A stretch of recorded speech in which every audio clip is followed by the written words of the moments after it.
Good afternoon, ladies and gentlemen. I'm Staff Sergeant Renee Wu from the 375th Operational Medical Readiness Squadron and have the honor to serve as your Master of Ceremony for today's event. Welcome to the 27th anniversary honoring the Day of Service event in remembrance of Dr. Martin Luther King Jr. As he is known for saying, the time is always right to do what is right. We stand with our leaders today to renew our commitment to safeguard our nation and strengthen our communities by doing what is right. We now invite you to join us in welcoming the Commander, 375th Air Mobility Wing, Colonel Christopher M. Robinson, and his wife, Stephanie.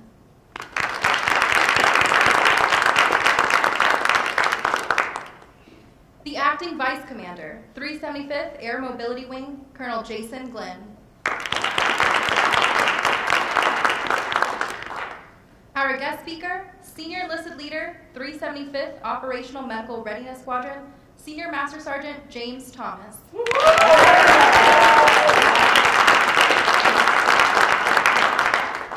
The Diversity, Inclusion, and Belonging Lead, Ms. Pamela Dorsey. And finally, we welcome all commanders, directors, senior enlisted leaders, chief master sergeants, first sergeants, and the men and women of Team Scott.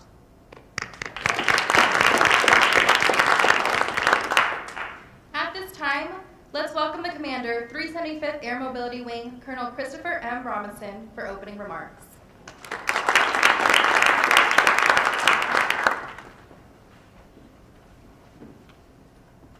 Hey, good afternoon, everybody.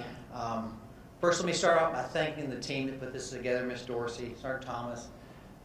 Thank you so much for volunteering to narrate. We thank you all for making time on this Friday afternoon to come out and celebrate. I want to point out that this is a celebration. You know, we are celebrating the life of a man who truly sacrificed, right, to make every one of our lives better. I mean, at the expense of his own life, we are all living in a better America. We still have room, lots of room to improve, but he gave us a model of the way change can happen. And so I think it's important that we do these events, that we remember. I love our saying here at the bottom, a day on, not a day off. I think that is important for us all to remember. With that, I'll turn it back over, but I do want to just want to take a couple minutes to say thank you for coming to this celebration.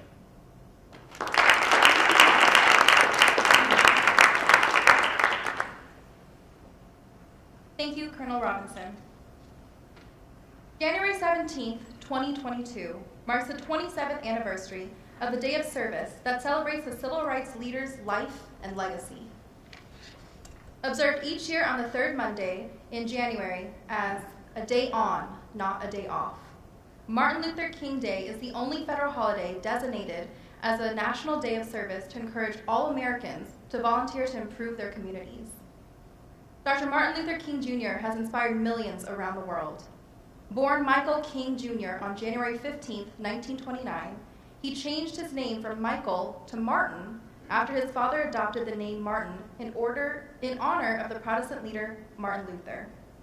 He was a clergyman, activist, humanitarian, and a leader of the American Civil Rights Movement. He is best known for his role in the advancement of civil rights using nonviolent civil disobedience and social change strategies. Dr. King initially gained national prominence during the 1956 Montgomery, Alabama bus boycott.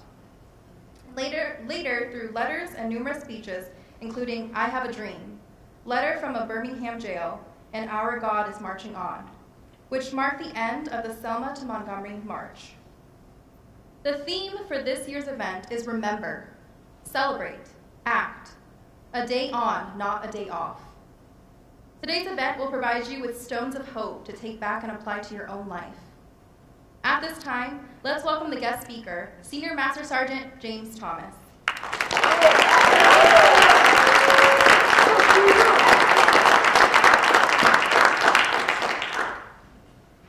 Thank you. Everybody can be great because anybody can serve.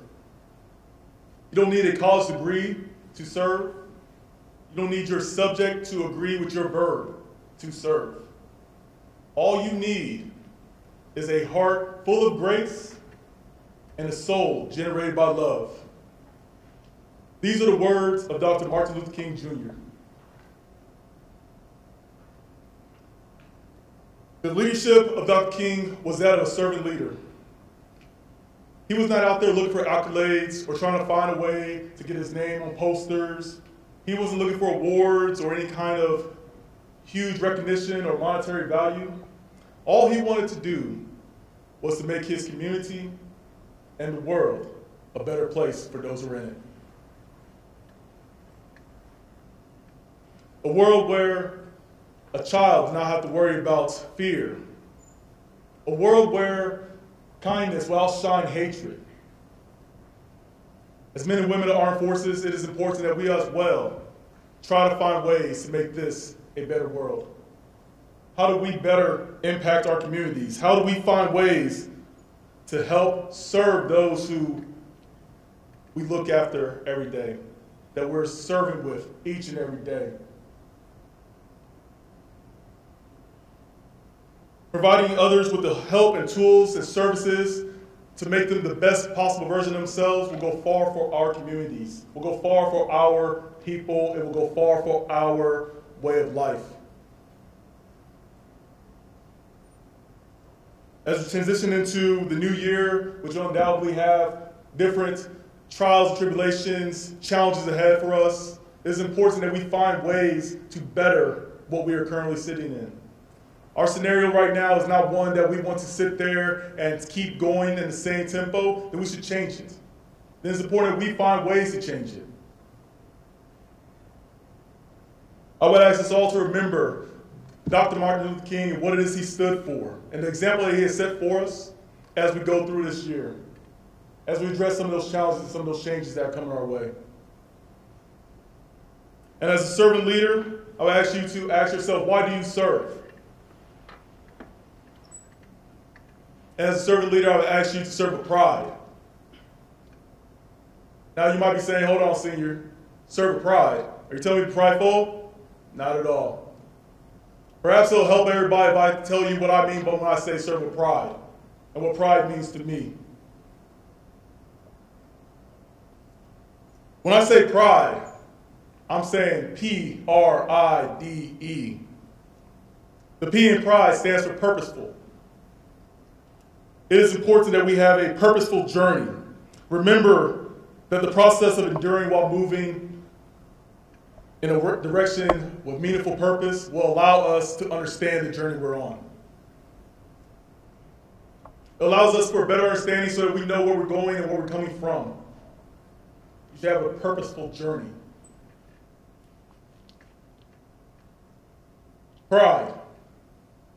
P-R-I-D-E. The R in pride stands for respectful. There was a study done in 2018 by Georgetown University where they polled 20,000 employees and asked them to prioritize positive leadership traits in order of importance. Guess what the number one priority that they saw was? The number one attribute, respect. Says a lot. 20,000 employees, respect was on the number one of all their list. The cornerstone of our core values, integrity first, service before self, excellent in all we do, was founded on respect. Or that's respect for you, yourself, and make sure you do the best you possibly can. Or that's respect for the organization that you're associated with or assigned to. Or that's respect for the communities that we belong to. Respect is the cornerstone of our core values. Pride. P-R-I-D-E. The I represents inclusion. Equality for all, regardless of your background, your preference, your beliefs. Our diverse workforce makes us that much stronger and able to adjust for challenges ahead. Being inclusive drives and promotes tolerance while also developing positive human interaction. How can we possibly say that we are a diverse workforce if we do not include others into our conversations? If we do not allow others to have a voice? If we do not allow others to provide feedback or thoughts? How are we truly being inclusive if we're finding ways to be exclusive? Pride. Pride. The D represents defining. As servant leaders, we leave our mark on all those who we encounter. The impacts that we leave on these individuals will have a defining change in their lives, whether it's for the good or the bad. Every opportunity you have to be around someone, you should be focused on how will I impact them? What is this that's happening next? How is it that my presence changed the course of their lives or our journey? Defining who you are will also define who those around you are.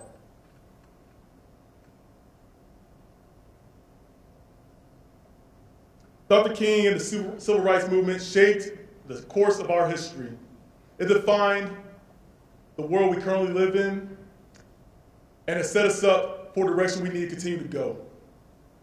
He did not do anything that did not shape us in a way that we're currently sitting here trying to figure out why should we not be here.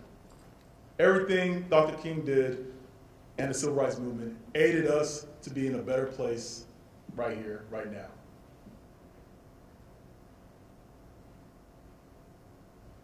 Pride. Pride. The E is twofer. Empathetic and empowering. Servant leaders care and build their communities. They help shape those around them. However, it is important that we understand that we must listen and be empathetic and caring about those around us as well. How can we be empathetic and leaders if we're not listening to what's being said to us? If we're not understanding or accepting of what's going on around us?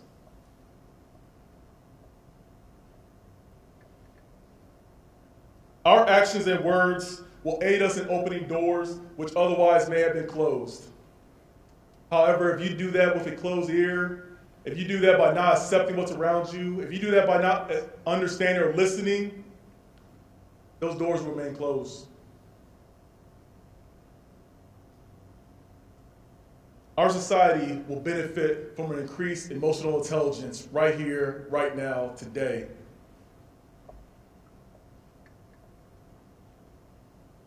For without it, we cannot truly empower anyone.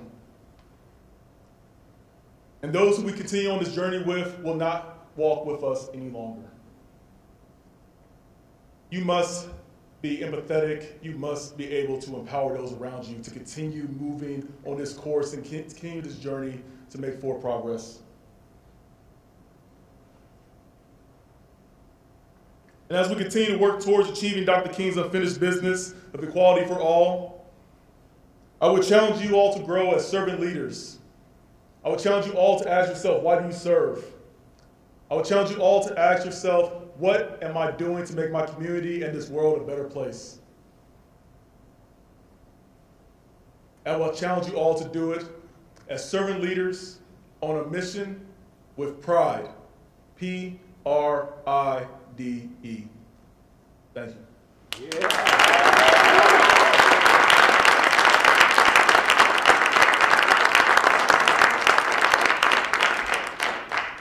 Thank you, Senior Master Sergeant Thomas, for your message encouraging us to be servant leaders on a mission with pride.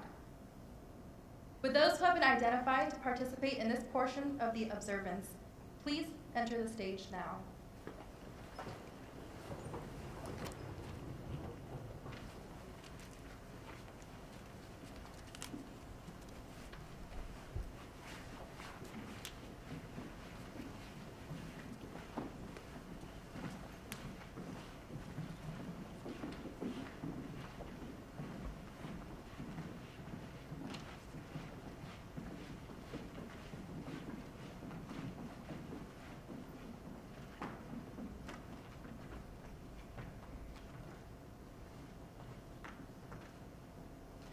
On June 11, 1963, President John F. Kennedy recognized that only a strong civil rights bill would put teeth into the drive to secure equal protection of the laws for African Americans.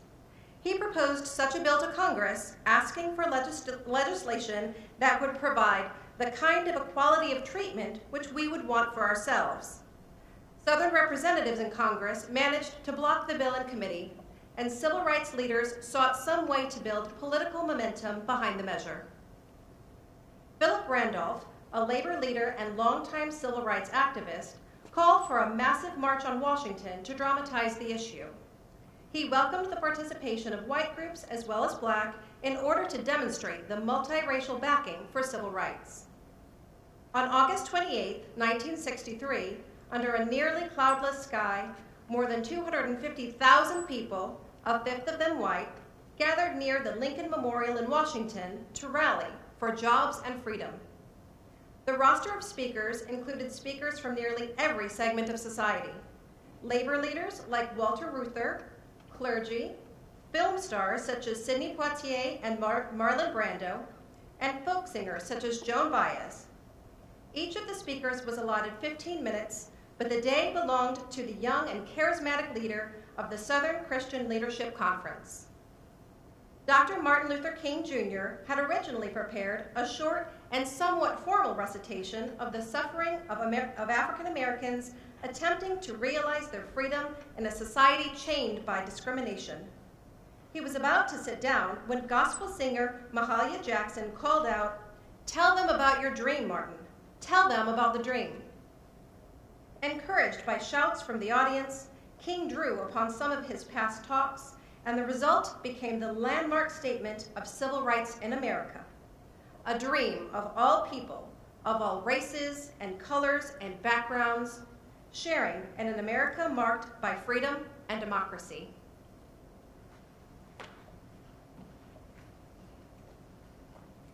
I still have a dream. It is a dream deeply rooted in the American dream.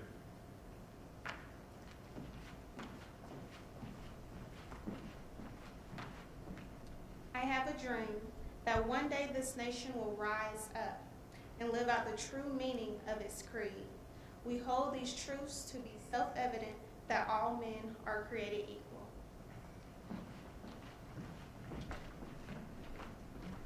I have a dream that one day, out in the red hills of Georgia, the sons of former slaves and the sons of former slave owners will be able to sit down together at the table of brotherhood.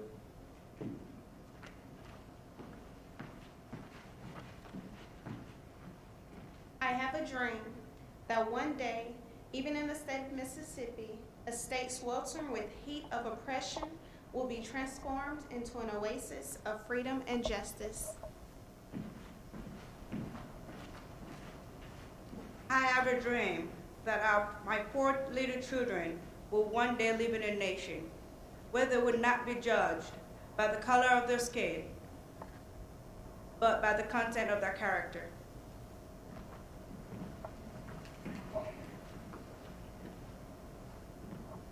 I have a dream today.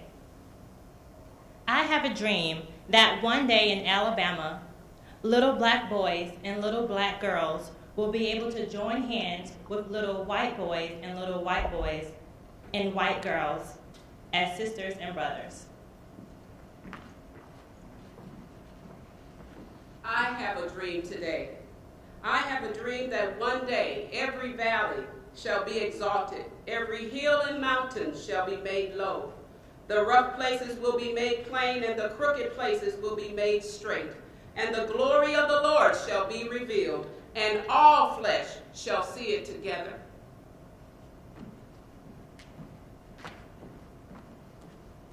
This is our hope. This is the faith that I go back to the South with. With this faith, we will be able to hew out of the mountain of despair a stone of hope.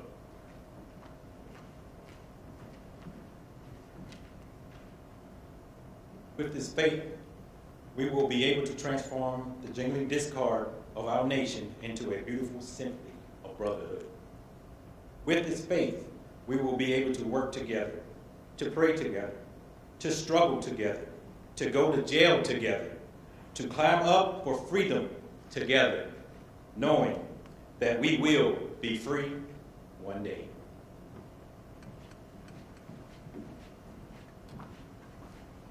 This will be the day when all of God's children will be able to sing with new meaning.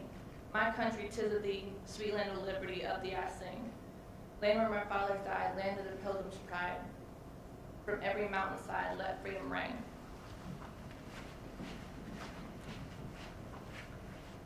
And if America is to be great, a great nation, this must become true. So let freedom ring from the prodigious hilltops of New Hampshire. Let freedom ring from the mighty mountains of New York. Let freedom ring from the heightening Alleghenies of Pennsylvania. Let freedom ring from the snow-capped Rockies of Colorado. Let freedom ring from the curvaceous slopes of California. But not only that, let freedom ring from Stone Mountain of Georgia. Let freedom ring from Lookout Mountain of Tennessee. Let freedom ring from every hill and molehill of Mississippi. From every mountainside, let freedom ring.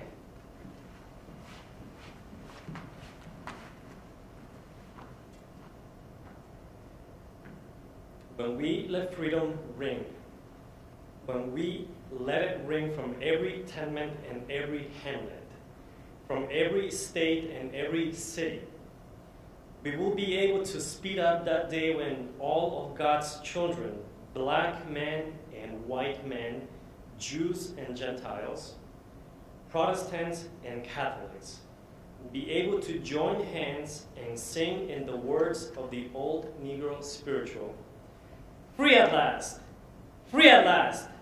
Thank God Almighty, we are free at last." Thank you all for that amazing and powerful tribute.